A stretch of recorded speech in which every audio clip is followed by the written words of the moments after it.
whatever you need to get.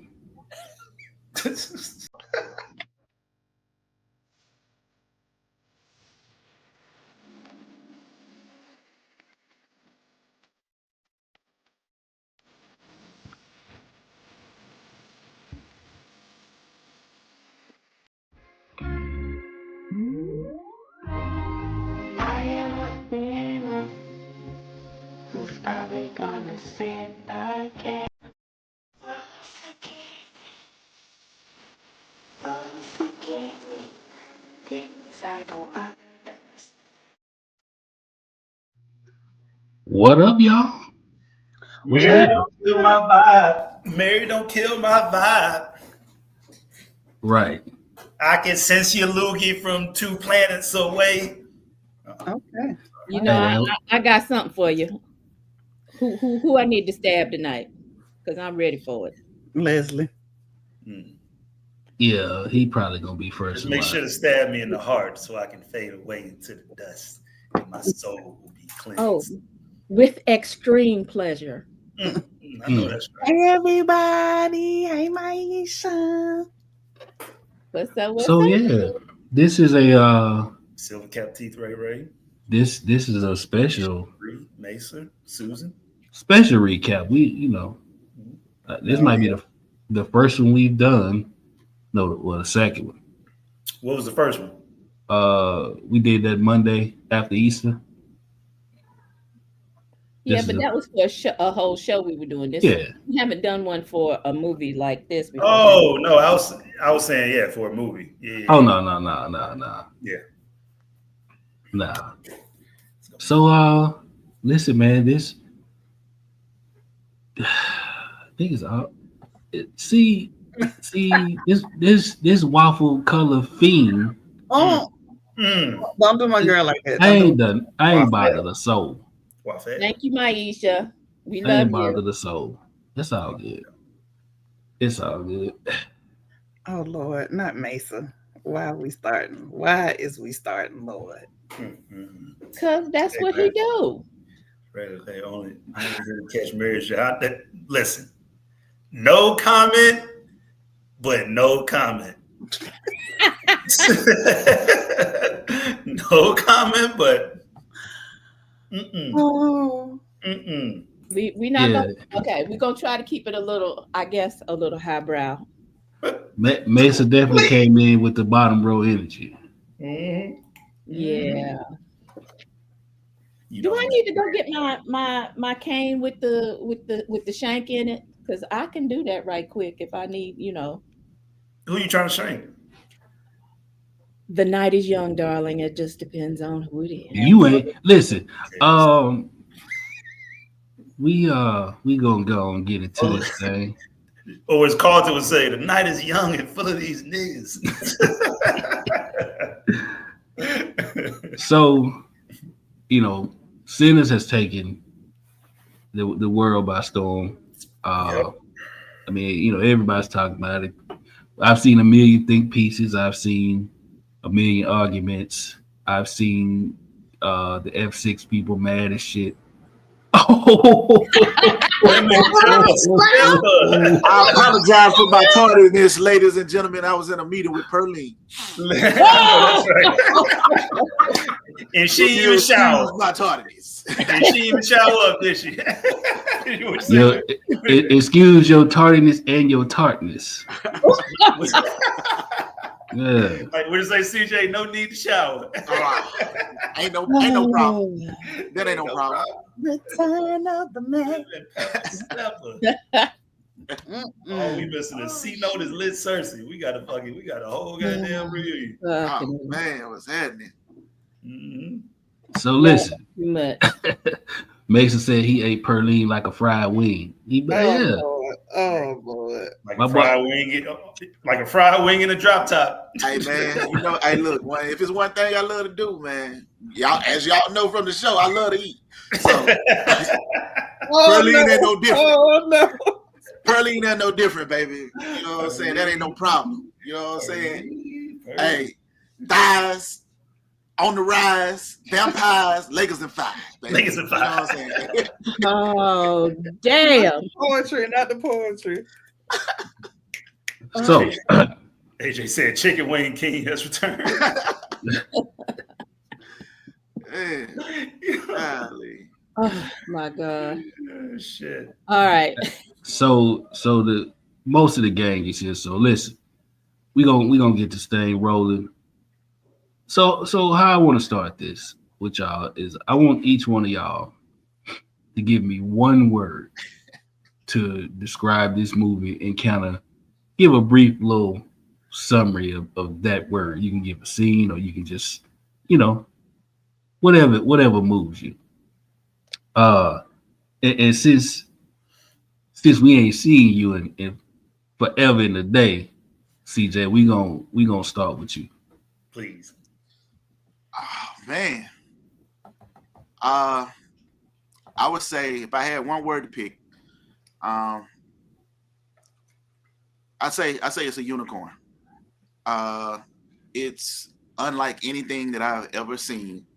Um, it bends genres in ways that I never imagined a movie that could uh, give me the same movie could give me some of the feelings that The Color Purple gave me, that Oh Brother Where Art Thou gave me, that Django Unchained gave me, uh, and From Dusk to Dawn and so many others all in one. And so like it's this thing that is so different from anything that we've seen. Man, I had no fucking idea it was gonna be a musical too. So yeah, man, it was definitely a unicorn. Okay. Uh Queen Mother, let's go with you. What you got? My word is vibrational. Mm. Vibrator? Of course, that will be your word. No, nigga. Go ahead. Vibrational. Oh, you was breaking up. I only heard the first part, but go ahead. Then clean the wax out your ears and that hair. Mm. Mm. So the reason I chose that is because as a musician, I hear things differently. And from the start of the movie, when Sammy was driving back up to the church the morning after, and you were hearing the whispers, I was hearing all of those background sounds. They were just, I was hearing that. I was like, where's that coming from? And it wasn't the people in the church yet. It wasn't that until he got to the door. When he was singing the song in the club and the veils between time and space were starting to fall. Who knew that the roof is on fire? We don't need no water. Let this motherfucker burn was an incantational thing. Okay. Yeah. All right. Okay, big Um, words. Mhm. so, and the song I Lied to You, which is really great, Mm. vibrated that way. Another song for me that vibrates that way is Grace Jones' Slave to the Rhythm. So if you haven't heard it before, go look it up and see if it vibrates you that way. But that's what I'm talking about. Oh, Queen Mama, no ball. Yeah. All right. Grace Jones out. You know, but you know what you're talking about. Why, yes, I do. Mm-hmm. Speaking of which, shout out to Queen Mother on her play. And she's up for a couple of Hey, congratulations. awards. That's There's awesome. still time to vote. There is a post up on the Watch Them Thrones podcast post on the Facebook page. Please vote. Yeah. Voting ends on Sunday. Thank you. All right. Leslie, what you got, dog? I think my word is ownership. That seemed to be one of the major themes throughout the whole entire movie for me. Ownership of the juke joint, ownership of your culture, ownership of your music, ownership of your space, of your soul, even right. Ownership even of your religion in a sense. So we can get into that a little bit deeper. But it's the ownership of the essence of you, and for that not to be filtered, for that not to be gentrified, for that not to be for you not to invite people into that space, into your ownership, especially those who are not supposed to be there or don't identify with you on that level, right? And you know, and a lot of this has to do or tied into Black ownership, like with the Juke joint, for example. You know, just the thought of financial independence, right? You know, I mean, that just drove these white racists mad, you know, with, I mean, that they were going to do a mass murder, which Remick warned Smoke and Stack about, or I guess at least Smoke, in the movie. And so, you know, we've seen that over time from Reconstruction to Black Wall Street, right? Is when Black ownership or when Black people try to have a certain amount of ownership and try to gain equity in society, not just equality, but equity, it gets met with violence and it gets torn down. And so just the precious commodity of ownership. And lastly, Ryan Coogler, you know, he signed a deal with this movie to where he gets the rights to this movie 25 years from now. So, you know, if that ain't ownership, I don't know what the fuck is, right? And he did that intentionally. And I think only a few directors have gotten that throughout the history of Hollywood. I think Quentin Tarantino may have been the last one to get it for Once Upon a Time in Hollywood, to where he gets it 25, 30 years after, you know, like the movie was released. So, you know, I mean, ownership was clearly like a big theme throughout this movie.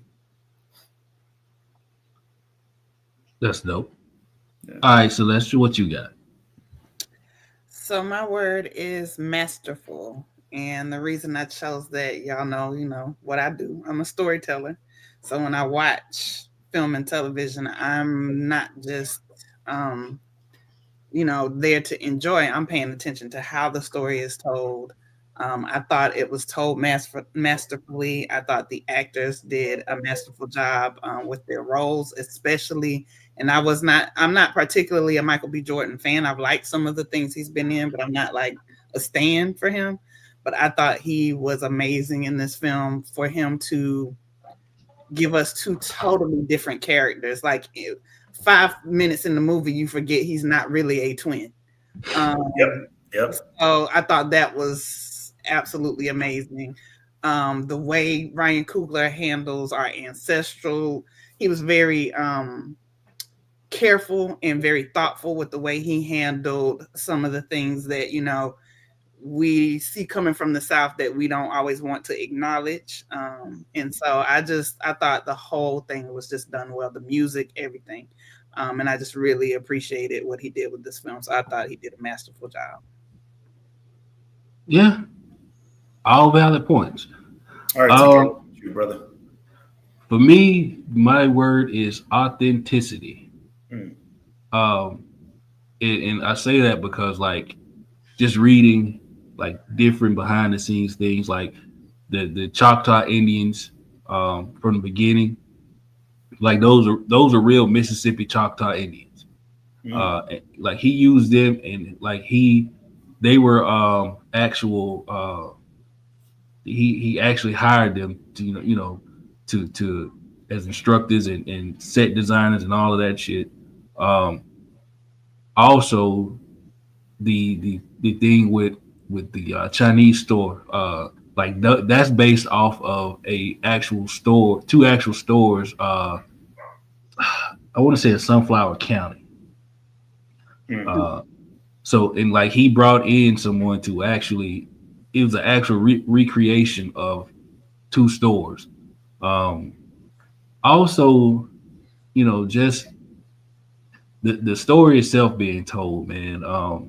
Like it was some real shit, like that's still prevalent today. Like it wasn't just a run of the mill vampire type of story. That's like the vampire shit wasn't even the biggest part of it for me. It was the actual story that it was telling. So period piece, yeah, like the whole, and even the using Clarksdale as the backdrop was done on purpose.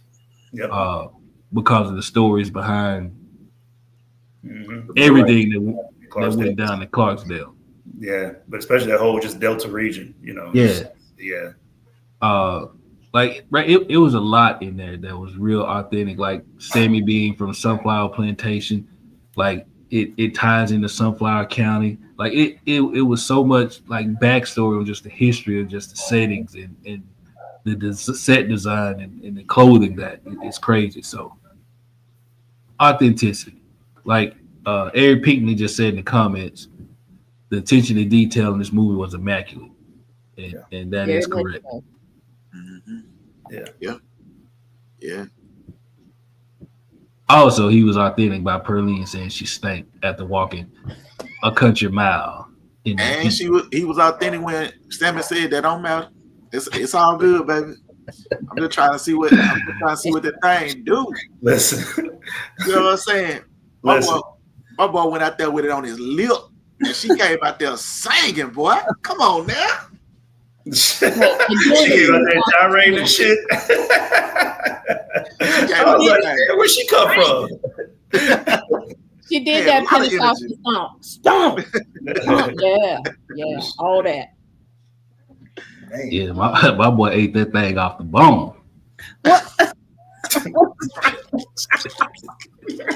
wrong, Charles? Oh, goodness. Clean the bone. Yeah, It was just a little extra marination. That's all. I'm just saying, shit. That's right. You know how your grandma used to cook them greens and shit, and she put like the ham hock in that motherfucker. You break that bitch all the way down to the marrow. That's what Sammy was in there doing. Man, listen. You right, Samantha. Those definitely look like the kind of shotgun houses that we are used to seeing down here, particularly in the Delta.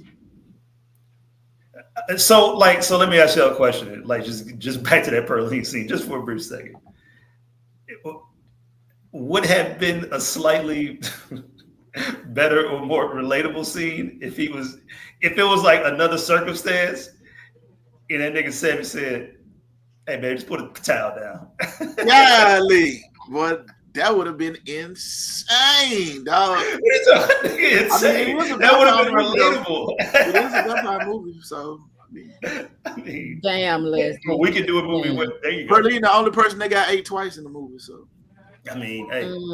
somebody got to explain that to her husband. Well, but that's the reason why she got ate twice when she was married. My bad. So listen, man. Let's not get Just gone left yeah. Let's as usual. hey. Real At shit. My bad. 17 minutes and 38 seconds.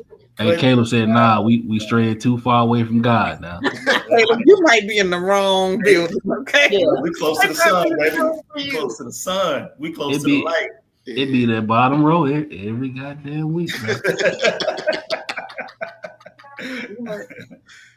Just one day. So okay. So we gave like our one words, right? And like there were so many themes in this movie, man. I wanted to, kind of talk about that. Yep. So we gonna do it the same way we did with the one word. I want each one of y'all to like give me an underlying theme from the movie that you picked up. Queen Mother. Yes, dear. Won't you kick us off, please? All right. I'm going to kick you off with some spirituality. Again, music being what I do, it is very spiritual to me. I love church music. I love rock and roll. I love R&B. I love jazz. All of it gives me goes back to my original word, vibration. Vibrational, excuse me. Did you say vibrator that time? No. Never mind. Go ahead. I think she kind of did. She's riding close to the sun with it. So within the spirituality, some of the characters represented certain things. So from what I saw, from my point of view, Annie, Smoke, Stack, and Sammy were the four elements. Annie is earth. Sammy is air because of his voice. Smoke is water, and Stack is fire. Okay. Now that's just okay. Why is you said Smoke is water. Yes. Why smoke water? Because he's very calm and he just kind of goes with the flow and you don't know which way he's going to go. Well, Smoke like the except water, when he shot a nigga in the yeah, in and he downtown just, and Clarksdale. what did he do? He just walked up real smooth. That's And true. said, bam. That's You, true. you, That's you true. didn't even know it was coming. That's He true. Like, said, it, like "This is what you and doing then in he my paid car." for their medical bill. Right. And Stack would have killed him. Right. Exactly. Yeah. Stack would have just shot him in the head. Stack Yeah, is they would have been more dead. volatile Fire. off of the rip. Smoke is real smooth with it. So that's why Stack is fire, because fire consumes everything and then worries about the ashes later on. I like that. Okay. All right. I like that concept. That's so concept. I see I could go a little deeper with the twins if you want. Do I have another minute? Please. Yeah, I mean, shit, you on fire right now. Please. Okay. That's right. So there is also a comparison with the twins being the Yoruba deity, the Ibeji twins, because they are red and blue. Their parents are Yemiya or Yemiya, depending on how you say it, who is blue, and Shango, who is red. And so that's why they are red and blue. Okay, I'm gonna let that go. All right, somebody else talk, because I'm not trying to. That's good. I'm not trying to. That's good shit, Queen Mama. Hey, you got the comments on fire, Queen Mother. Like that's good. They're picking up everything. No lie. All right. Shit, CJ. I would say one of the prevailing themes for me is that is the beautiful the beauty of blackness and our culture, Southern blackness, Southern Gothic culture, and the prevailing fact that even when we fight and slay all of our monsters, we still got to deal with the motherfucking white folk. Like, so the prevailing thing for me is even after you done beat all the mother, you done beat the devil himself. Nigga, like listen, worse than that. Nigga, fuck the devil, high blood pressure. You didn't be high blood pressure. You know what I'm saying? Like, you survived the whole motherfucking night just to then have to fight a war. And so, like, to me, that's the prevailing theme. Is like, damn, we watched the whole movie. Like y'all said, vampires was in it, but it wasn't about vampires. It was about the people. It was about the joy, the music, all of these encompassing things about being black in the South at that time, and all of the dynamics that they explored within, 2 hours and some change. But it was not the last 5 minutes, but the what we thought was the climax wasn't even the damn climax. Like, the movie didn't even start in some ways until Remy told him what was going to happen in the morning. So, facts. Right. Okay, shit. Celestia. There's so many. So I'm gonna go with, although Christianity and like religion was a big one for me, I'm really gonna lean into listen to and protect Black women. There were a couple of lines that Annie delivers that I really could appreciate. The first one being when Smoke comes in and they've said their hellos and it's kind of tense between them. And he goes on to say, he's talking about all the stuff I've seen and blah, blah, blah, blah, blah. And I've seen people die in horrible ways and none of this saved them. But she basically says at some point, how my prayers didn't save you and your brother. How do you know what I've done on this side of things hasn't protected you all? And she continues to be a wealth of knowledge throughout the movie. She was the first one to recognize something ain't right about these jokers. She calls them haints. But then after paying attention for a little bit, she's like, oh no, y'all ain't haints. Y'all are vampires. And then she knew how to remedy that. You know what I'm saying? She was the only one who had those answers. And in the movie, they respected and listened to what she said. They leaned on her. Not only they They could wasn't put no you out. question.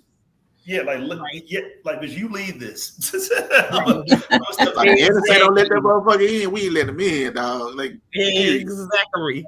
So that was a big one for me. including Yeah, Smoke, who was, not your like just traditional male protagonist who was just like, guns a blazing. He was like, nah, like I need to lean on my woman. All right, she's saying some shit here. She has the floor. And so when she was talking to Cornbread, and Cornbread was like, bitch, I'm not talking to you. Smoke was like, Nick, you are talking to her, brother. I ain't been. My name's Ben, and I ain't in it, nigga. yeah.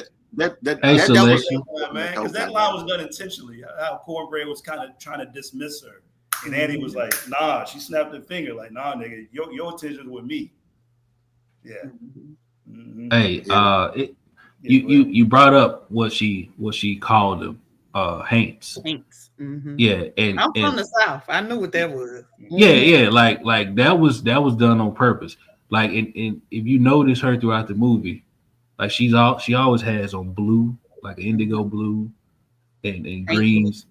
Yeah, and hate blue, which deep south. It's said that color is used to ward off Mm-hmm. evil spirits. So, like, Protect. again, like, it goes back to what I was saying about the authenticity. Like, this nigga did his homework, bro. Yeah, man. Attention to detail, Yeah, A1, bro. did. Attention to details, A1. Who I miss? Leslie. Oh, yeah. So, Oh, so the major theme, well, a major theme besides the shit that y'all just talked about, I guess shit, like I'm like Celestia, I would kind of say religion, spirituality too, but I think I'm gonna lean into like I'm gonna give my dog Remick a little bit of due as far as the antagonist and well just Ryan Coogler in general, right? His ability to kind of have this theme in which the antagonist is not really pure evil. It's almost like I said in one of my write-ups, I was like a good evil in a sense, right? To where there's so many layers to Remick and not only his association, with him being a vampire and what vampire lore kind of like symbolizes all throughout this movie, which includes this fucking genius theme by Ryan Coogler to hang on to, which was the invite. I mean, the goddamn invite is just something that that's vampire lore, and it kind of and it sometimes is in and we out, but it's always one of the invite more people to the traditional. cookout. Yeah, and for that to like be the overarching theme of this movie, to where like when you first see Remick after he was chased by Native Americans, by indigenous people, and he's kind of begging to get in. It was a little bit of a hint, but then when he pulls up to the Juke joint after same plays music, I mean, like you see that okay, all right, this is like this is something to where he has to be let in, and just that association with vampire lore, which honestly connects with the whole theme of like just appropriation, right? And black appropriation and what that means, and just how black music and culture is being exploited throughout the years. Right, exactly. Nice. Are done with the cook. I've been done the cookout shit. I mean, like a nigga dancing, a white somebody dancing that's not us. And all of a sudden we invite motherfuckers to the cookout, right? Right. Yeah, right. Justin Timberlake. Justin Timberlake, man. You know what I'm saying? No, like in Remick was not a villain. You're right. Like not in a like not in a traditional sense, right? He was, like what he wanted was a sense of belonging, was a sense of community. And so sometimes, I mean, like I guess what evil, roles are paid with good intentions, or whatever the fuck the saying is, right? Mm-hmm. And so he wanted to, because when he took over people, that created a hive mind, this sort of monolithic, society, to where it bowed down to Remick's, logic and culture.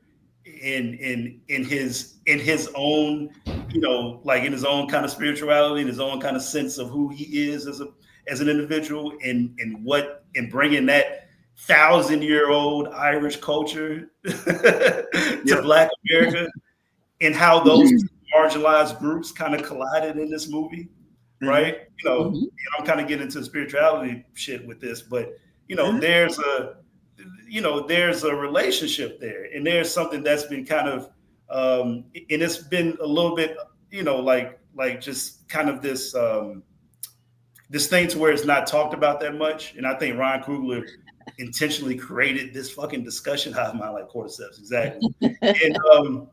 And it created this discussion to where it's like, okay, well, indentured servants versus slaves, and what's the connection there, and how Irish have always been viewed as the bottom tier of the white caste system.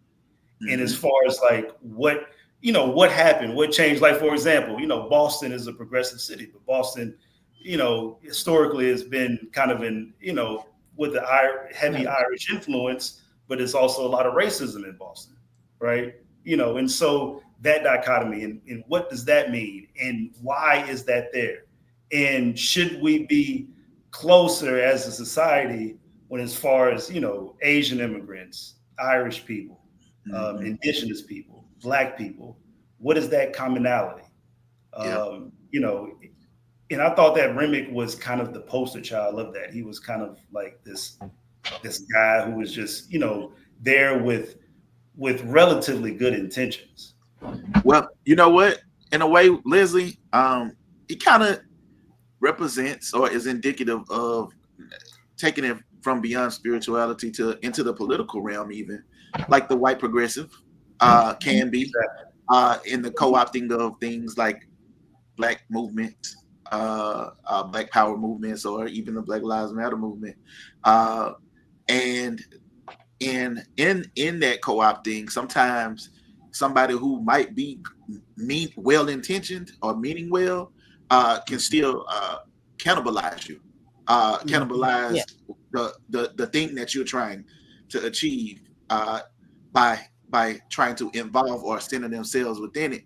And I think in a lot of ways, even when he thought he was doing well, like he was still taking these folks' lives. Like he was taking their lives and consuming them because he was attracted to their culture, but was willing to change them in order to be able to have that. You know what I mean? Right. But right. Exactly. That's exactly what it is. Right. To create his own culture, or to recreate his own culture. And Natalia Rodriguez, she made a very great point about Irish and identify as white until it benefited them. We saw that with Remick in the fucking movie. And when he was getting chased by the indigenous people, at first he was like a little bit more, like he was trying to like, hey, but then he saw the, like the KKK shit, and he kind of switched it up a little bit. He became a little bit more, hey, y'all, I'm with you, blah, blah. And so he assimilated himself quickly to his whiteness, right? Because that's what he got. That's his get out of jail free card. That was literally his get out of jail free card. Not raisins in y'all off Friday. That's facts though, man. Like that's an excellent point. Very much. Remick wanted to own what he didn't understand, but he saw the value of it, and he just wanted to own it and put it within the hive mind. And that's the music business, that's the entertainment industry. That's I mean, shit. And especially. So if we take more of a traditional biblical look and we say that the Juke joint was the Eden, because you have all of these people who, have this protected garden, for lack of a better word. They are on the inside. They're doing what they're doing. They're vibing. They're, drinking. They're talking to the people. They're eating, wonderful food. They're, the sustenance that feeds their soul in that way after working, 6 days a week, 14, 15, 16 hours a day. That's a great point, which is something that Smoke mentioned to, what was the Stack? No, Stack, I think, said to Smoke. Yeah, because He they was were like, listen, taking man, the these wooden motherfuckers been nipples. on this right. I know we're trying to run a business, but goddamn, like they've been working their ass off. Yeah. Give them a little bit. Yeah. So Makes sense. um, one thing that got me and I mentioned to y'all earlier in the chat was like the difference between Grace and Bo. Oh yeah, yeah. And the whole they there for you, but not really there for you. Yeah. And just thinking about the whole situation and shit, and it kind of had me on the fence because Grace was selfish as shit, bro. Very, very selfish, very self-serving, but she's also a mother, and I think that was overriding everything in her thought process because she thought about, I forget her daughter's name or whatever, and that kind of led her to do what she did. Well, okay, but TK though, but there was a scene before, but there was a scene before that, which I believe a lot of people missed. I think I even missed, and I read up on it or some shit. There was a scene before that where Grace really showed her true colors. CJ, you know what I'm talking about? Hell yeah, I know what you're talking about. Hell yeah, I'm like, yeah, talk about that shit. Look, but go ahead. No, when she was like, okay, this turning into some nigga shit. Let's go get the car right. Yeah. Right. Right. Like she when she said she said we came here to help them with the party, but not this. Not this, nigga. It's time to go. Right, and so that's what I'm saying. So it goes to they're there for you, but are they really there for you? Yeah. Let me. Can I say? Well, go ahead. No. Celestia, please. It connects to something because both CJ and Leslie, y'all said something about Remick that I think really kind of connects to this as well. Both of you said that in a roundabout way that Remick was well intentioned in his heart, but I don't think it was. I think allyship a lot of times, most of the time, only comes with where can I benefit from it. I'll be your ally as long as I'm able to get something out of the deal. Yep. And so they had a shop in town that serviced. They had a shop for the black folks and they had a shop for the white folks. So these people were not. They were in their they were their customers and they were in community with them. But I'm also in community with the white folks over here. So I'll go back over here when y'all acting a fool. I mean, okay, come back to the store and holler at me when y'all done with all of this. But I'm not signing up for this tomfoolery. And you know what, Celestial? And that's a great point. But it's also the point of like trendy, right? Like, what is trendy? Because if Remick had rolled up on a fucking on a goddamn, on a waltz or something like that, or on a, some sort of German Oktoberfest or some shit. He was like, oh, these motherfuckers are partying, they jumping. It would have been the same shit, right? Or some sort of fucking salsa. He would have been, speaking Spanish. So he so happened to, it's like the trending thing, right? It's the trending thing when certain people get killed by police officers. It's trendy to these allies, right?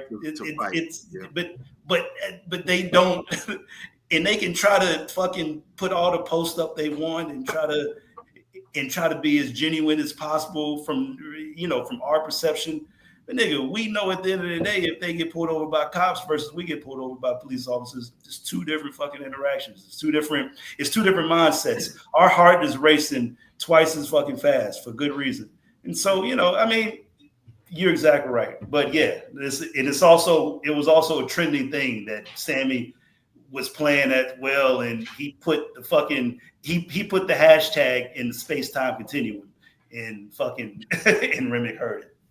So Celestial, to kind of touch on what you said earlier, so talking about Grace and Bo.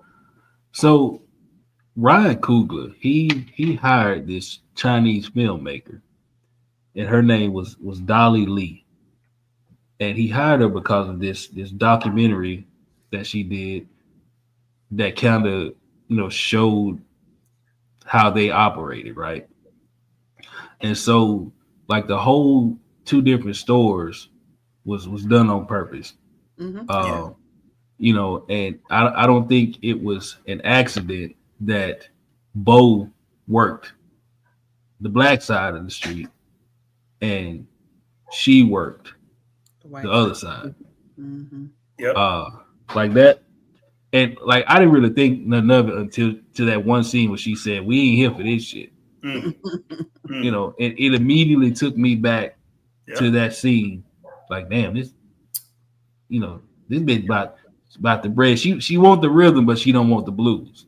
Right. Like in most of us have some sort of Mississippi connection. Just like, I mean, well, every nigga has a Mississippi connection. Just like Smoking Stack said, Chicago ain't nothing but fucking Mississippi with damn tall buildings, right? Everybody got a fucking Mississippi connection somewhere in their ancestry. But what I was about to say is that my mama, who was born in 1946, Greenville, Mississippi, used to tell me about the Asian, like immigrants who were there in the Delta back then. I mean, and literally explain what we saw in Clarksdale, Mississippi, as far as them have two different stores and used to, I mean, in the Southern accents, everything. Yeah. Like the Chinese community in Mississippi has a pretty extensive history, bro. Like it dates back to the 19th century, I believe, in the Delta. Were they beginning to work on railroads and stuff like that? Or I believe so. Yeah, right. Yeah. It was the late 1800s, early 1900s. Right? Yeah. Like I read a story where they actually took two slave ships that weren't in use anymore and brought back 400, Chinese immigrants. Told them they was going for like gold mine or whatever it was. As soon as they got on the boat, gotcha, bitch. And that was, and that's a wrap. Yeah. So it was, it like I said, like he was very, very detail oriented with this, man, and yeah, he was point things out like Tanya Green. Hey, yeah, Tanya Green. What's your daddy name, Tanya? But it's always niggas like, who your family? Who your people is, girl? I'm gonna tell my mama about, like my mama, the Carson family, FYI. Go ahead, CJ. I'm sorry. Oh no, you fine, you good. So, I was reading the comment that Kimberly, that Mama Wire was right. Grace even step back. Yep. Man, the comments going, there's a lot going on in the comments. I'm trying to keep up with them and everything we got, because it's so much that went on with this movie, bro. Like everybody caught something different, Yeah. So we kind of went through the themes. Let's talk about like some of the best scenes or some of y'all favorite scenes, man. Oh shit! Celestia goddamn ready. So I want to hear you. I'm gonna go with you first. My favorite scene. ISO boom. ISO boom. My favorite scene is hands down the Juke joint scene when Preacher Boy is singing, and so I saw it for the first time on IMAX. And when that scene started playing, I literally said, "What the fuck is happening?" Because when he started playing and the veil, that separates vanished, and you start seeing people from Africa and people from present day and people from the future, and like a girl in that singing the blues in 1932. Like I was like, "What is Ryan doing right now?" Yeah. It was so dope to me, and it made me feel like I don't even know how to describe how I felt, but I thought it was just a very powerful moment. I thought I'm very big on ancestor veneration and talking to our ancestors and believing they are with us. Yes. And so like that was it was like a visual reminder to me that when you walk in the room, you are never walking by yourself. And so that was like, that one did it for me. Yep. Man, I wish I was high during that. Yeah. I mean, you know what? I said the same thing, bro. Look. No, man, that was an incredible scene. I got the chills watching that. I saw people in the theater crying. Like people, It was wild. like it was all types of emotions being expressed in that moment. People were like audibly like yelling and like the crowd was reacting in real time to it. So I mean, because like you're right, CJ, and I would have cried, but my eyes were moving so fucking much throughout. I did everything. I'm trying to catch every goddamn thing in the scene, and thank God they kind of double back sometimes because I was like, oh, I completely missed that nigga. I gotta go see it again. I haven't seen it again yet. So the other power in that scene, just like what Tiffany was just said, it was mesmerizing. You were almost hypnotized. You were just you almost found yourself in the middle of it, even in the audience. Again, and the vibration of his voice, the way it just kind of rose up and just kind of spread and engulfed everything. Where there's the fire, and but kept everybody in a safe bubble within the fire in that way. And that's what drew Remick in, that vibration that he had been missing. So go ahead. The soul. Hey CJ, to your point, the only other scene that I can remember that moved because they moved like crazy when I was in there. But the only other scene I ever remember witnessing in a theater where the whole theater just erupted or like was visibly like crazed with it was when Captain America Endgame when he had Thor's hammer. Thor's hammer. It was like that. Fucking doom. Yeah, and it was like that. It was like that's how people was responding in there, dog. I remember that was a scene on where like they were in this fucking, I forgot where they were, in this jewelry store, and Bobby and Whitney were dancing, and they were,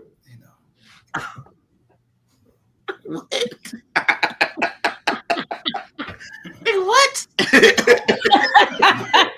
They were where I needed to be when I watched fucking when I watched when I watched that. There you go, Celestia. You got the house party.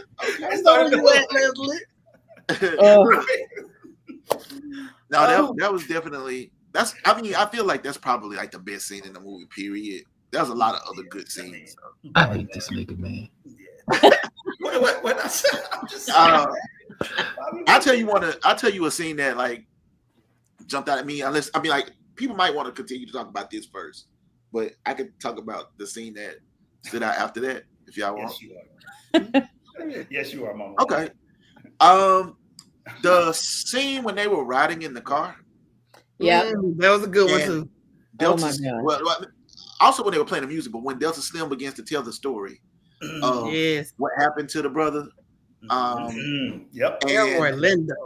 Chain gang, man. Oh my God, bro. If he don't get I mean supporting actor, it's his for the taking, in my opinion. Like, but when he I mean the scene is literally the blues. You are watching the blues happen in real time as he talks about it, as he's talking about it to the point where he can't even talk about it no more. So he just started wailing. He just started wailing until it becomes song. He did. I forgot about that shit. You're right. That nigga started like the blues started coming out of this nigga. He started snapping his fingers and singing the song because it wasn't shit else he could say about that situation of imagining this all thing. All he could do was mourn for his boy, and that memory was just all over him. Right. And all he could do was just mourn. Right. And, so he's much deeper of it. He's much deeper than a drunkard or you know what I'm saying? Like it's much deeper than that. But I that moment, that's another moment for me that gave me chills. And it didn't give me chills until after I left the movie theater and thought about it again. In the real time, it didn't hit me like that. The fact that he ad-libbed that shit is even crazy. Did. Oh, he ad-libbed that? What? Yes. That live. Fuck out of here. Yeah, I watched an interview with him, and Samantha brought it up in the comments. But I watched an interview with him, and he was like, he had to go back to Ryan, like, nigga, you got to keep that seat. Get us in. Shout out Yeah. to Samantha. Okay, yeah, I ain't I did not know that, bro. Yeah, yeah, I see That makes it even. I kind of got chills hearing you say that. I mean, because it's one thing. He knows that time. You know what I mean? So he might have been a little boy at that time, but he probably lived through Emmett Till and through, you know, a lot of these. He saw all of that, you know. Oh, so, yeah, right. Mm-hmm. Shit, you know, like that's a good point. Another thing I'd like to say about Delroy, number one, he was also another masterful actor in this film. But I'm a big Delroy fan. He's masterful in anything that he's in. But what that particular scene reminded me of is, you know, we got a whole generation before me. I'm almost 50 now, that didn't have access. Almost what? I'll be 49 this year. They didn't have access to therapy and all of that. And so for them, the bottle was a coping mechanism. It was their medicine. It was a way to not have to deal with all of that. And so Delta Slim is such a good characterization of that. The simple fact that he got in the bottle because he didn't want to have all that money because that could cost him his life. Man, you know what's you fucking stole my goddamn point that I was about to make.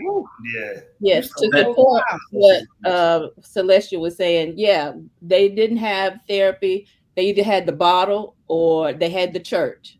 Yep. And that's it. You know, that's it. And there was take it to the Lord, leave it on the altar. Mm-hmm. Yeah.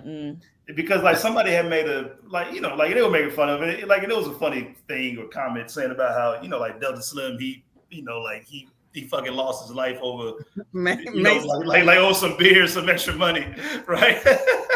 But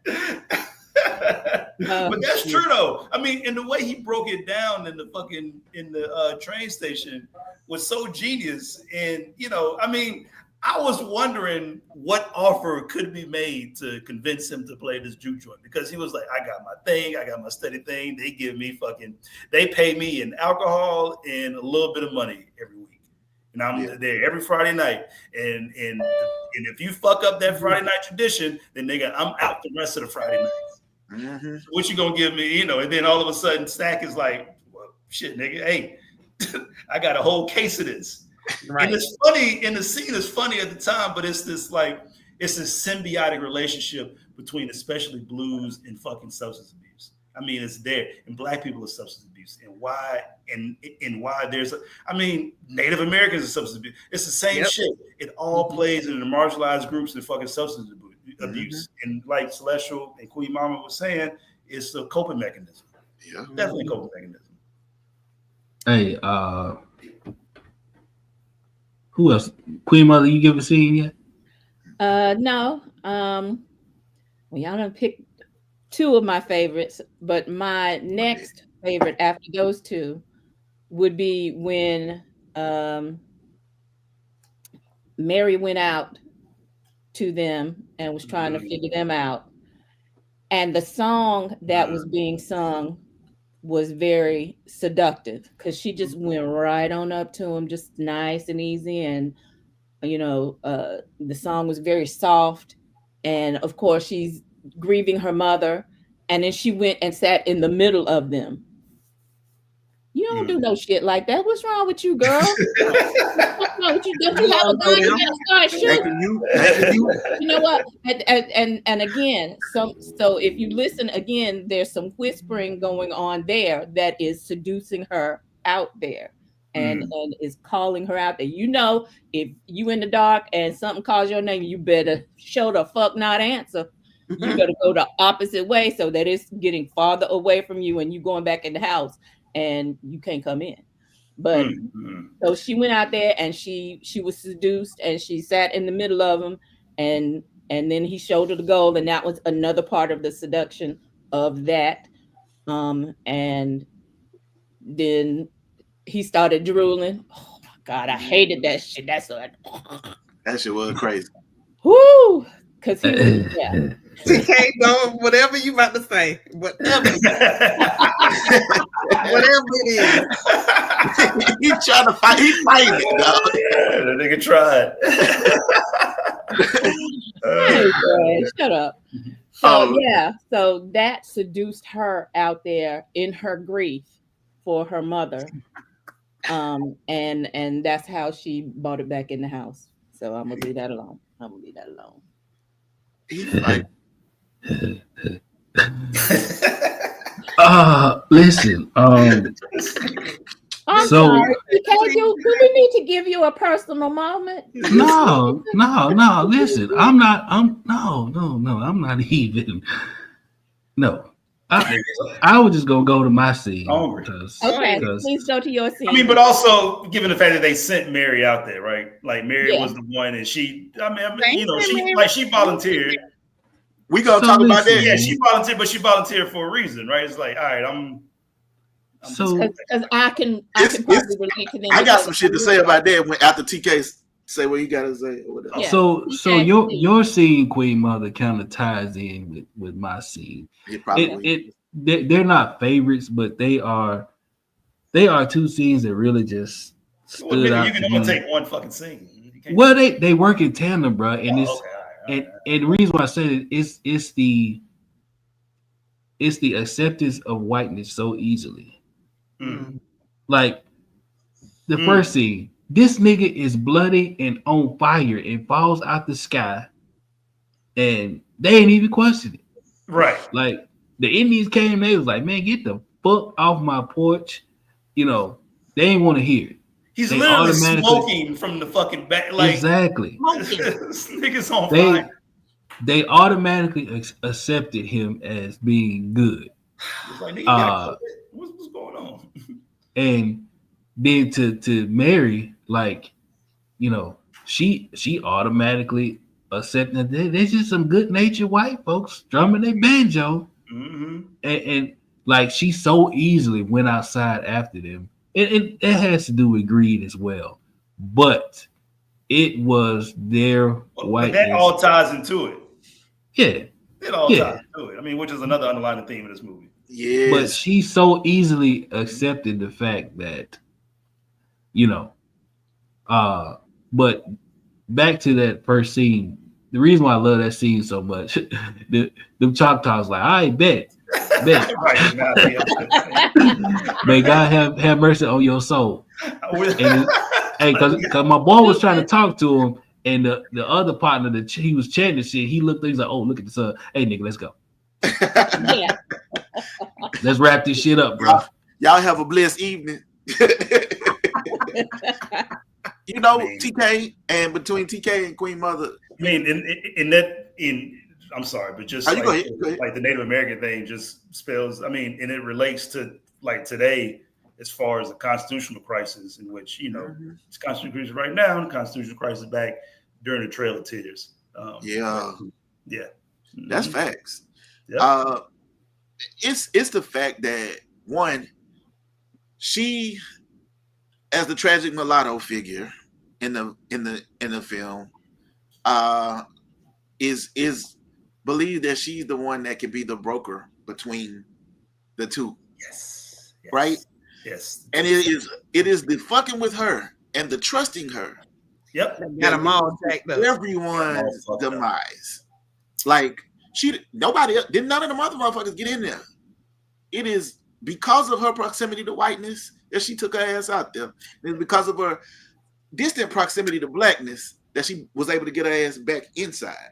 Shout out to Cornbread, who was the only nigga from the beginning, from the first iteration of her trying to get in, and he was like, "What you going up here, Miss Mary?" Her and Sammy, him and Sammy, and when she, Oh yeah, it was told Sammy too. "Boy, Yeah, you know, you're right. what the fuck about my face." Mhm. Yep. That was kind of wild when she said that. Yeah, But Yeah, I well. know, right?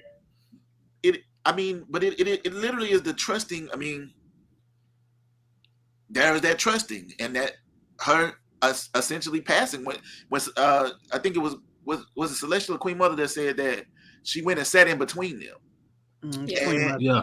she sat in between them because she felt like she could. Yep. She felt like she could, and then it that cost both her Yep. and everybody else. Yep. I mean, shit. What's the old saying, nigga? The person who kills you usually know him. Man, listen, because nobody else was getting invited back in. Facts, right, exactly. And they knew that. And so, I mean, but they fucking sit there and they were like, we're going to walk away slowly. And they were like, oh, yeah, we got a little tune. It was nice meeting you all, right? I'd be like, bitch, you can walk as slow as you want. You ain't coming up on here. And but the way Remick was like, I mean, but the way Remick was auditioning and the way they kind of reacted, they were like, a couple of niggas are like, they all right, you know. I tap my feet a little bit. Oh, shit. Nigga had a little bass to that. Nigga, we cooking with that ain't too bad. Stack was like, man. I mean, Smoke was like, man, y'all take that shit up the road. Yeah, right. Smoke was like, fuck that. But you know, but Stack was like, you know, on some like racist white people shit. And Remick was genuinely kind of offended by that. Yeah. White ally shit again, but you know, it was like that nigga was like, So hey, my boy clutched his fangs when he called him a racist. Reverse racism. Because yeah, right, exactly. It was like, oh. Hope, man, I'm gonna tell you, bro. I feel so bad for Cornbread, bro. Man, Cornbread really, man, he deserved a little bit better. That's probably the only character I think that deserved maybe a little bit better. Yeah. Yeah, man. That was no, you know who deserved better?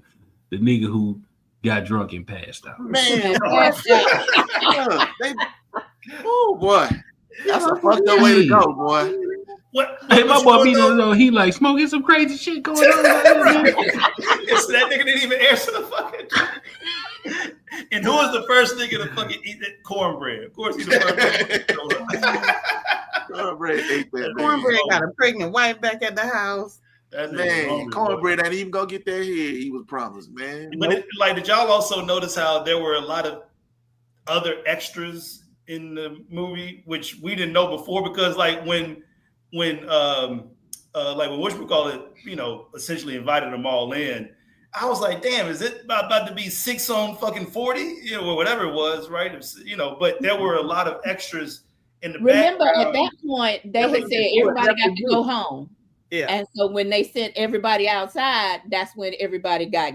Hey, but no. But I'm just saying, but there were people who actually working, extras who were working in the Juke joint, and they were the extras who stayed inside. And so when the vampires were attacking other motherfuckers, those were the other motherfuckers. Yeah. Oh yeah. Okay.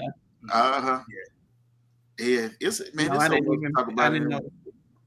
Yeah, right. It was so much going on that you didn't really know what to do. But I was like, because at first I'm like, wait a minute, 5 niggas versus like 40. It should end a lot quicker than this. You know, so many things. But to talk about. Yeah, it was a lot of extras. Just it's all around. So let's Yeah, but my scene. I know I've been talking. But my scene is probably. Y'all niggas took all the goddamn scenes. I guess I should. Smoke and Annie. That was a really good scene too. They were kind of mourning the death of their child. But I'm gonna let Celestia speak on that. My scene personally was the baptism scene, as far as at the end when Remick obviously, like at this point, he's just showing his fucking true colors, and he's just like full-fledged vampire, got the long nails, teeth, blood hanging out. Like he's your traditional vampire, like your Bram Stoker's Dracula in a sense, or modern day Dracula. And when Sammy is reciting the Lord's Prayer during this kind of baptism, right? And Sammy's look of fucking like, I'm all out of options when the Lord's Prayer doesn't work. But that also dates back to other scenes in the movie, right? In the vampire lore, which I was kind of alluding to earlier. The traditional Christianity weapons of vampire lore doesn't work in this film. The cross, that shit does not work. And Annie says as much, right? And Annie is what was that, hoodoo, right? Yes. Right. Okay, so hoodoo. Hoodoo is the weapon against the vampires, which is, this ancestry, like you're praying to your actual ancestors in order to get spiritual guidance and protection. And, and this protection is the same protection that Smoke was wearing as this emblem on his necklace that Annie told him to keep with him. But also, I'm kind of wondering what was going through. Right, but garlic is not like some Christian shit, right? It's like, what was it? Garlic, and then it was pickled garlic or something. She threw a jar of garlic on Stat, and that's what made him run out. Yeah, exactly. Yeah, right. And so, like in what Darlene says, the devil knows scripture. That too, and it's like, the devil knows scripture, and Remick is well aware of that because like this, Christianity fringe groups are the ones who took over his homeland 1,000 years ago, right? In Ireland. Mm-hmm. So this is, well, like to Nori's credit, I don't think I don't know if the Lord's Prayer worked because when we say that Smoke immediately shows up and stabs Remick in the back, is Smoke an angel for Christianity or an angel for fucking Annie's religion? Right? Like, who is Smoke? Who is Smoke in this whole dynamic? Smoke, is it what as that twin is the protector of the two? You said what? Smoke is the protector of between he and his brother. He said, "Man, didn't I get your ass out of them trenches when we was at the war?" Right. And right, but I'm just saying, as far as this relationship, shot their daddy too, right? You said what? And Smoke shot right. He was the one who shot his daddy because he was picking up. Smoke was the one wearing the emblem made by Annie. The mojo bag, yeah. Right, exactly. And he is the one who is the person who shows up immediately after what Sammy believed to be the Lord's Prayer being in vain or not working because of Remick's relationship with the Lord's Prayer as well. Who actually was the one that actually stabbed Remick? Which one? Smoke was the one. And so my question is, what does Sammy think of Christianity after that? Does he leave the church or his dad is it because of the fact that he prays more to the ancestors now because of what the music did with calling the ancestors? Is he more devoted Christian? Is he like on the fence? Is he like fuck? I don't think that he was that devoted to it. He learned what his father told him to learn because he's the oldest of 4 or 5. Okay, right. But that's also a statement on especially Southern Black Christianity, but Black Christianity as a whole, right? Yeah. So what does that entail to you? So, go ahead, Juke. Yeah, he learned everything his father told him to learn. He learned it was memorized because when his father was saying, help me with my sermon, and he gave him the Bible verse and he started spouting it out, and then he closed the book and just finished the whole thing. So it's in him, but that's not where he wants to be. He wants to be with his guitar. He wants to be, making his music. He doesn't fully subscribe to it. Yeah. But does he fully subscribe to the ancestors? That's my thing. Like, right. Like with Hoodoo, for example. I don't think he was aware enough to understand that. I don't think he was aware enough to understand that. But wasn't he aware enough when the best part of the movie was playing? The scene, the movie scene, the quintessential movie scene. Well, people always tell you that you have a beautiful voice, and I love your voice. I love the way you sing. You're so wonderful when you sing. Blah blah blah. I don't. So I can kind of give you a story. Not a story. I'll just make it quick. Today, I don't think he was aware of what he was doing in that scene in the Juke joint. He was just singing. He was just using his gift. I sing, and I used to sing, and I used to be very heavy in the church, and I used to sing on the praise team. And I remember one time someone came up to me and said, you know, you have your eyes closed during praise and worship. You don't even realize when you're singing, you're changing the atmosphere.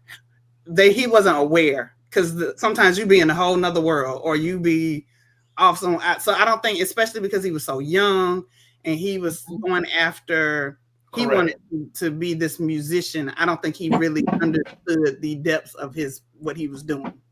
Okay, so Celestia, let me ask you a question. So, but in the movie, we see that the singing that Sammy is doing, that's the most spiritual, like, you know, we get the most spirituality in that scene, right? I mean, and so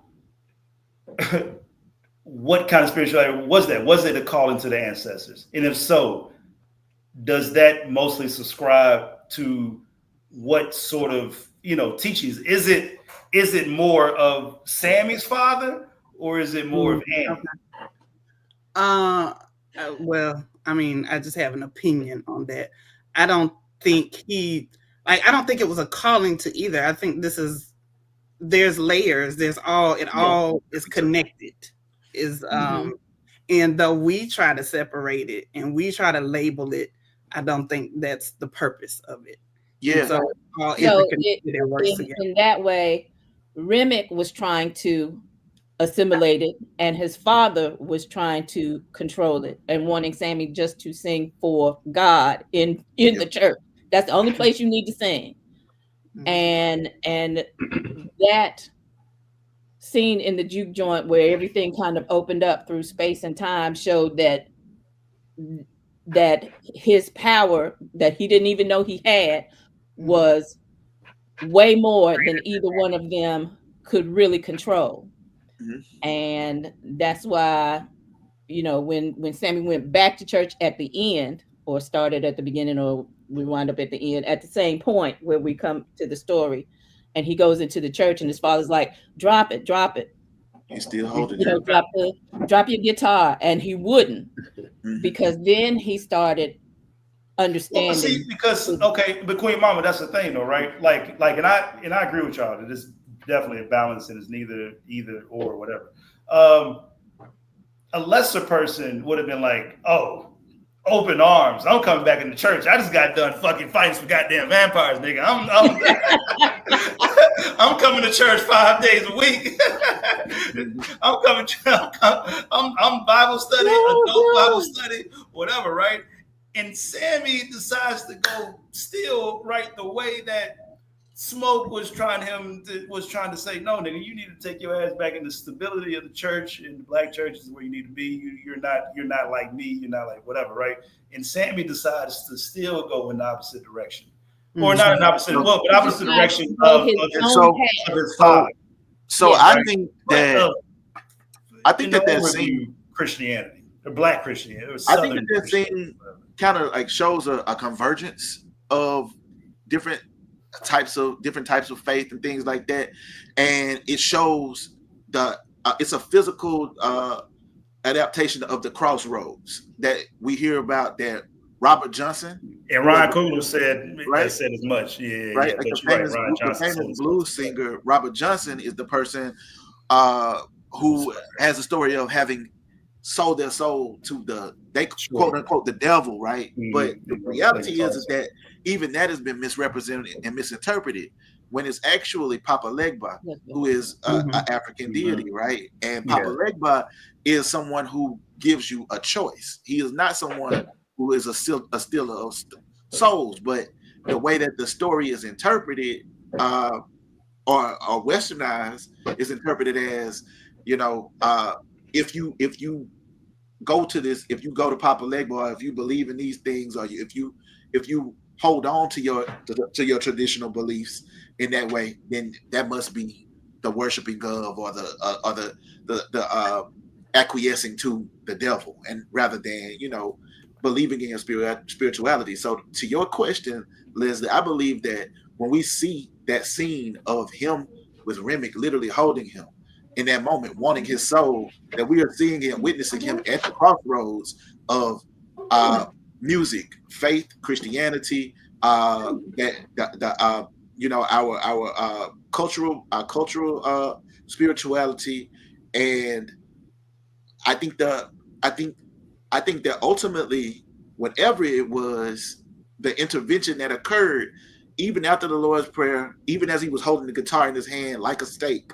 even the fact that the guitar broke so that it could be a stake, all of it was a representation of divine intervention. Whatever divine is, if you need it to be, if you need that to be Christ, then it's that. Sammy.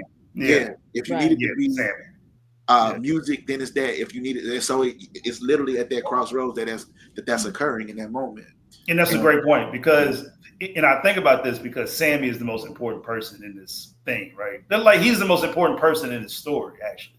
Right. He's just like Sammy and Annie are kind of like the most important two people, or the most powerful people, I should say. I never say the most powerful people, Annie and Sammy.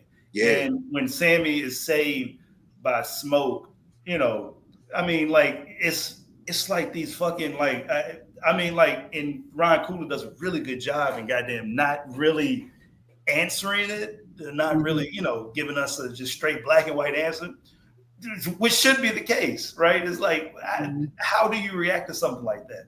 What's the react? Like, what? And exactly, like, how do you bridge that like that thinking and that, you know, in what you witnessed that night, compared to what you believe and what you have faith in, and do those two clash or do they connect?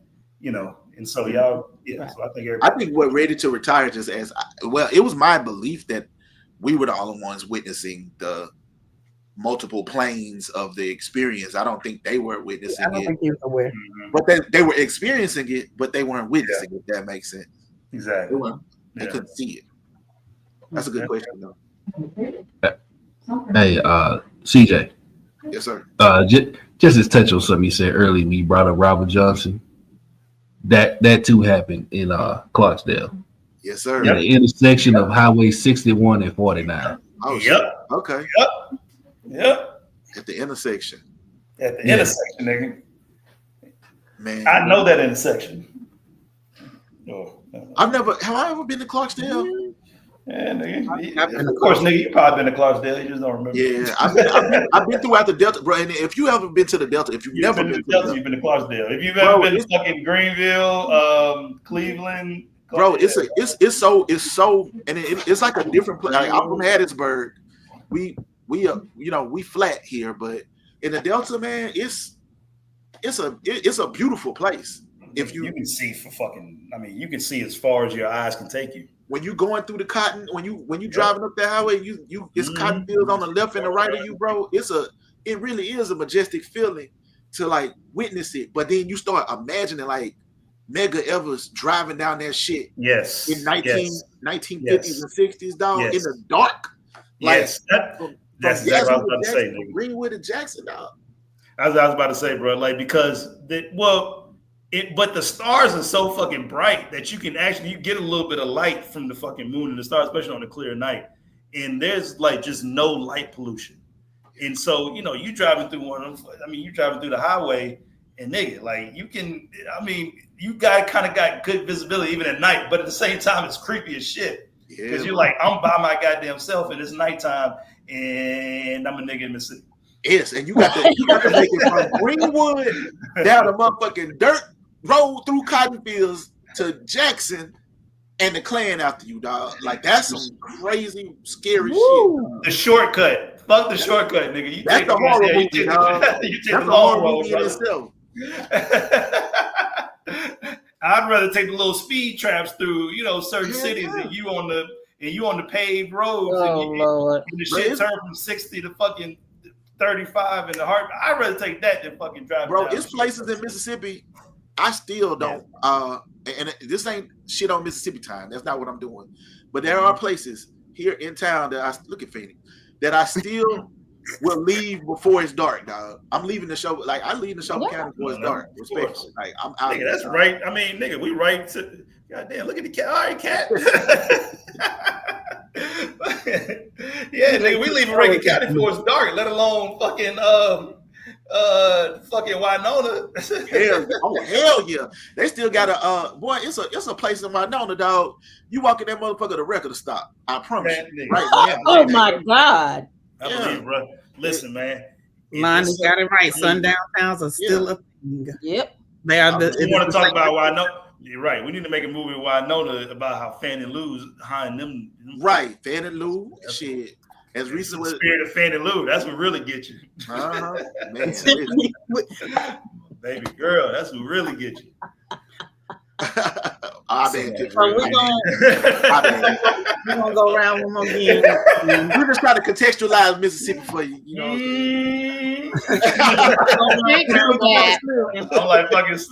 I'm like Slim singing the blues. Nigga. Hey, I'll stay up here in the North Cat.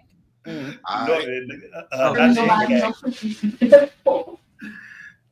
we in the $7 back, bro. I know. Have us do our favorite characters. Yeah, so that's what I kind of wanted to kind of close everything off with is, y'all kind of talking about most important characters earlier. I think Leslie brought it up, but who was like y'all favorite character of the movie? Who want to start? I'll start. Okay, go ahead, Queen Mother. My favorite character was Sammy because he was totally innocent. He didn't have the first damn clue. All he wanted to do was play his music. All he wanted to be was about his music. Okay. Mm-hmm. He was oblivious to everything else. Okay. He was, he understood his father wanted him to, take this religion seriously. This is the family business kind of thing. And like when his father took his guitar from under his bed and he had to go to the church to get it, and then the cousins came and got him, and then they were gone for the rest of the day. Sammy learned a lifetime in 24 hours. He learned a lifetime in 24 hours. He did. And then at the very end, when his father was like, put it down, stay with God. And then he chose himself, and he chose his music the way he plays it. Because all music is of God. All the vibrations in that way, again, we're back at vibrations, are of God. That's why it says in the Bible, make a joyful noise unto the Lord, all ye lands, on and on and on.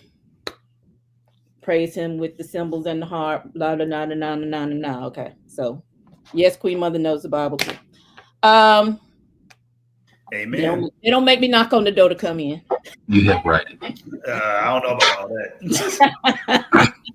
But so yeah, Sammy was my favorite character because he was the most pure when it started, but he learned a whole life in 24 damn hours, and he ultimately survived to be a mature age. All right, thank you. That Perline on his lip protected him. We know who your favorite one was, CJ. Oh man, no man, I would go. I mean, I had a lot of favorites. That shit hard, but I'm gonna just pick somebody that I don't think anybody's gonna pick. So my favorite character was Cornbread in that regard. And it was just I appreciated the comic relief. I appreciated the just the unassuming. He's the person that I felt the most sorry for. Let me say it like that. Cause I mean, he was minding his damn business that day, bro. Yep. You know what I'm saying? He deserved better. He deserved better. Yeah, like was it Smoke pulled up on him and said, Stack pulled up on him and said, boy, come make you this $40 real quick. You know what I'm saying? Make you $40, and when you come back, you might get some of that $3,000. You know what I'm saying?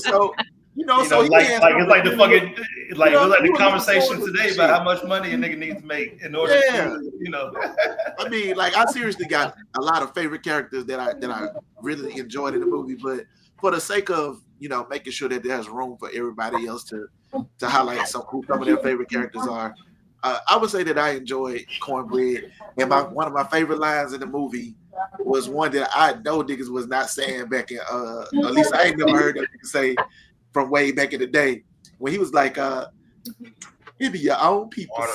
It be your own people. I was like, boy, that shit was funny as hell to me. But yeah, Samantha Water. I was drinking a lot yesterday during the Kendrick concert. I like who you got, Celestia? You already know who I'm riding for. Yeah. For a number of reasons.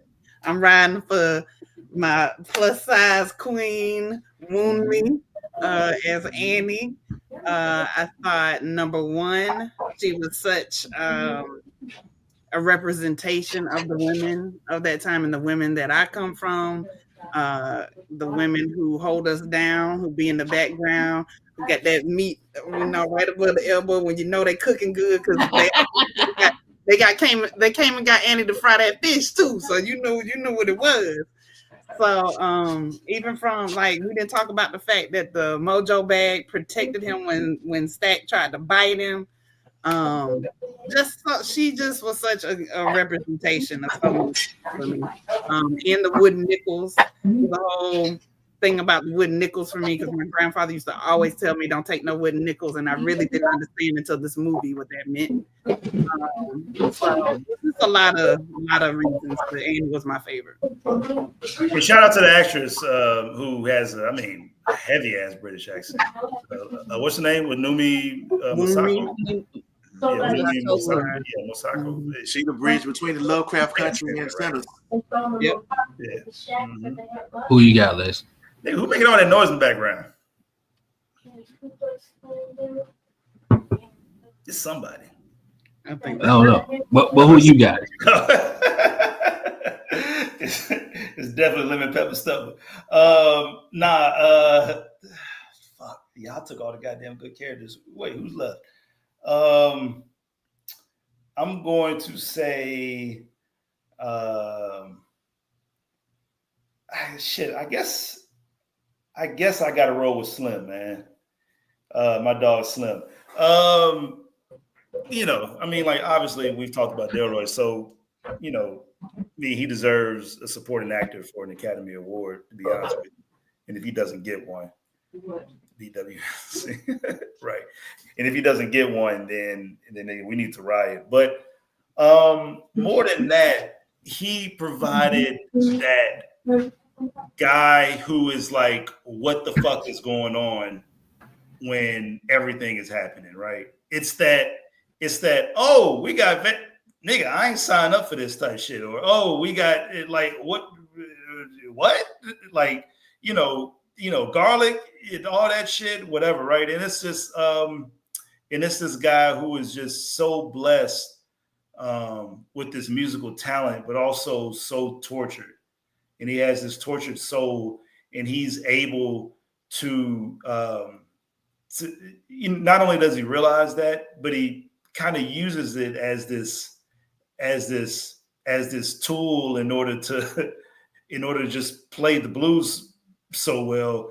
And he's kind of like an older version of Sammy, right? But of what Sammy could turn into. Exactly. He's like the authentic blues, right? Sammy is just like the natural talent. He's the he's the guy who is just born with it. Where Slim, nigga, I mean, he lived through it. Mm-hmm. Like he sings the blues for a reason, and so much of this movie is centered around music, in particular the blues. That that he's such a vital instrument in what this storytelling is about, and how the blues is created, born, and perfected. And Slim perfected the blues through his life struggles, which we saw, which we noted, which Ryan Coogler noted all throughout the movie. I like that. So, y'all pretty much covered like all the main characters and the really great supporting characters, but there's one unsung character of the movie that people what? Nah, seriously. I'm that waiting people for it. really overlooked, and it was real important, man. And it was that goddamn Mississippi farm raised catfish. Brought all the niggas out. If you ain't listen, if you ain't never had it, you wouldn't understand. Man, Listen, that farm raised catfish. listen, bro. They didn't come for the blues. They came for that shit fried hard with two breads. That's what they came. Mason, you must have been late. We did a whole segment on them. What did you talking about? Ain't nobody talking about the Asian color. Yeah, He probably was asleep. he must have logged off. He all he heard was Mary's drool, and he checked out. Right, he started Can I doing say other one shit. more thing? I'm sorry. That- Can I say one more That thing? farm raised catfish and was cooked by somebody with that fat on their arm and some good grease. Brought them out. But yeah, Man, and that grease was frying too. Oh, So can Oh, I say one more thing about? May I? go ahead. Okay. So as you all listen to the soundtrack, there are two versions of Perlene's song on there. Of course, there's one that she sings, as done by the actress Jamie Lawson, called "Pale Pale Moon." Mm-hmm. There's also a version done by a singer named Brittany Howard.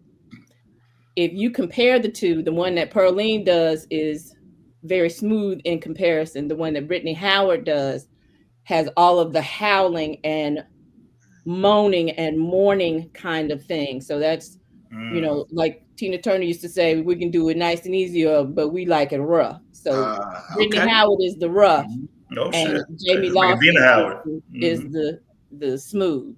You know what song I really like from them? Now, I mean, I love the songs that they really featured. There's a song called "The Last Time I Seen the Sun." Uh-huh. I like that song, bro. That's a beautiful song. Yeah. That one has really caught on with me recently. So yeah. So, I mean, like, and just shout out to that notion that the best day of Sammy's life, and I think that Stack even agreed to, was that fucking or that day while the sun was setting. Says the last time I saw the sun is the last time I saw my brother. And he also said that was the last time I truly felt free. Yep. So man, it was a whole lot going on with that movie. Yeah, yes, like, we could talk. We could talk some more. We could talk about this movie for hours on end and still not fully covered, everything. Because like Celestia brought up the wood nickels, and it goes back to that scene where Stack and Smoke was arguing about the money, and like the money that they used wasn't real money, but it was what sharecroppers and them had to use. They got instead of money to use at the general stores owned by the plantation owners. Like it's a bunch of all type of shit going on with that, man. So good shit, TK. Good shit. But yeah, I give it a 10 out of 10, man. Love this movie, bro. Yeah, it's the classic. 100 out of 10. That's one of the best movies I've seen, and like CJ was saying, bro, it's it's one of those things I'm gonna just keep in my lexicon for the rest of my life. Yeah. So let me ask y'all one more question about this. And I actually had a back and forth with somebody on our IG page about this, but do you think there needs to be a prequel or a sequel to it? Yes or no? Ooh, everybody head starts spinning. I think there could be other tales to tell in this universe. I think they should be carefully crafted. So that it has the same quality and the same thoughtfulness. Yes, thoughtfulness. Thank you. That this has had put in it. That shit is not instantaneous. It is not add water and mix. But yes, there could be a possibility. I'm not saying just because you can do a thing does not mean that you should do a thing. But there is always a possibility as long as the quality and the thoughtfulness and the craft is put into it and respectfully. Yeah. I think I think you can only do Sinners one time, just because of the uniqueness of it. I think you can have a universe where things like spirituality and supernatural tales and things like that happen, but they don't have to be directly associated with the characters that were related in this movie, but it can be a space where all of these like fantasy and all of this stuff can still exist and stories can be told from it, but I don't think it has to directly be related to, like, I don't think it has to even be about Remick, or it could be about however Remick came to be. I don't know, but yeah, how Remick came to be is a whole nother mythology.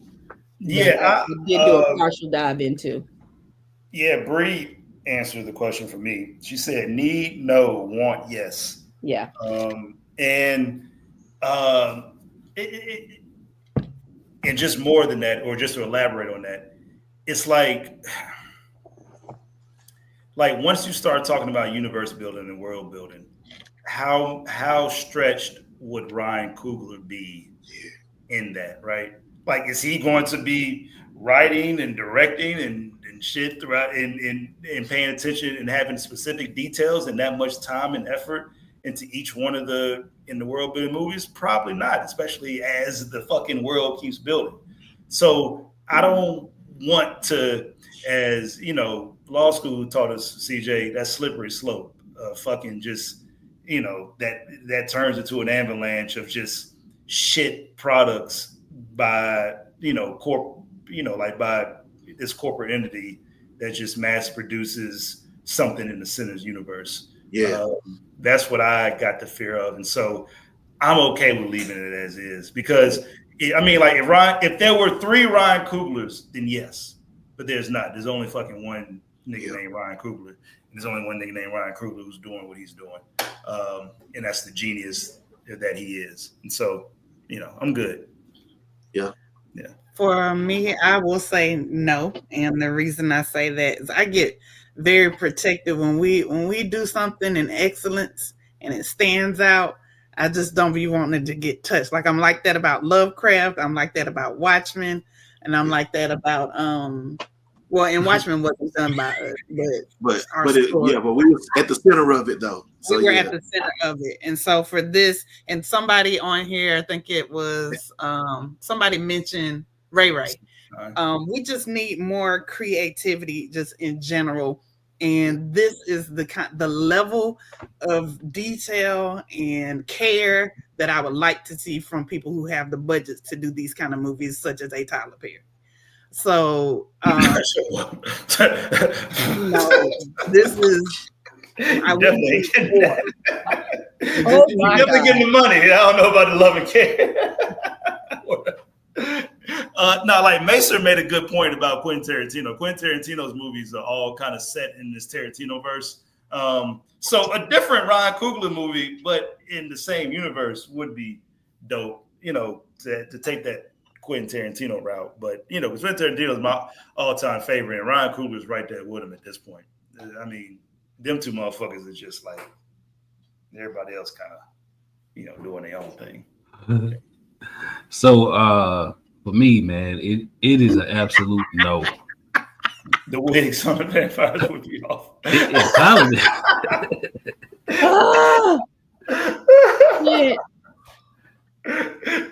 He should hire Bill has no name for the wigs, baby. You know what I'm saying? That's what you need to hire. Goddamn Tyler catching strays, bro. So the first question that they would ask at the press conference would be like, "Well, Tyler, how did you get that possum to sit on so and so's head like that for the filming? Because them things look like dead animals, Granny's roadkill." I tell you what, I would love to see No, not Medea goes to no. Nah, I was about to say I would love to see a Ghost of Cicely Tyson movie. Oh, When they unleashed Tyler Perry I'm about to wigs. go. But listen, man. Sorry, no more internet for I was you. just saying I would like for there to be more effort and things like that put in. Put that wig off, nigga. Hello, let us in.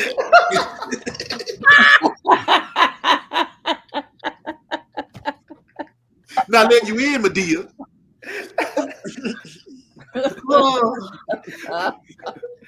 And thank you for coming to our TED Talk. Medea goes to Clarksdale. This was not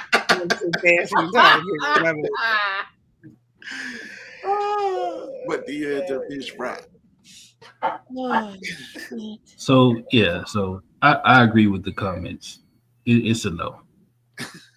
But some commenters said yes. But yeah, but well, it's overwhelming. It's overwhelming though. I mean, for me, it would be because what made this movie so great is gone. You know, you can't have smoke. Smoke is gone. Annie's gone. You know, just the whole heart of it is gone. So, yeah, but it's also Ryan. I don't see how it works. This is Ryan Coogler's like thing that he cultivated on his own with his team. Like it has to be that same level of care. And he left that door open though. He did leave that door open though. He did, but again, it has to be him though. If it ain't him, then nigga, I ain't with it. Yeah, it has to be him. He definitely left the door open. Reason why Michael B. Jordan and Haley Steinfeld survived. There you go. Yeah, that's true. That's true. With a damn hot water jeans on. So does that mean they're like Michael B. Diddy Jordan and J-Lo in the 90s? Oh God. You said what, Queen Mama? Or Stack and Mary? No, Stack and Mary in the 90s. Stack and Mary, Diddy and J-Lo in the 90s? That was the first time they probably could. I mean, like there's a Bobby and Whitney thing, like right there. Oh, come on. All right, so yeah, so with that being said, listen, before he go off on a cocaine fueled Whitney tangent, I just want to say we do appreciate y'all pulling up on us, fucking with us. So yeah, I know Whitney was drooling for that. You know what? Again, great movie, 10 out of 10. I don't think we'll see another one like this for a while, so enjoy it. Yeah, man. I'm going to see it this weekend. That'll be my third time. Yep. Yeah. I ain't had a movie make me think about it for weeks like this. Yeah. Yeah, I know. Yeah, the last Black Panther was the last one for me. Yep. Yeah. Interesting. And before that was Diary of a Mad Black Woman with Medea. Goodbye. Good night. Hey, Mason said Diddy's parties would be a wild vampire scene. That's crazy. Motherfuckers in there sucking dick and blood. That's wild. Oh my God. Y'all have a good evening. We cancel. We appreciate y'all stopping by. And we'll see y'all Sunday for what episode we on? Shit, CJ don't know whatever episode we fucking on. I caught up last night. On that shit, man. Episode 4 of The Last of Us. So we'll see y'all Sunday immediately following the new episode. Y'all have a good night, sweet summer children.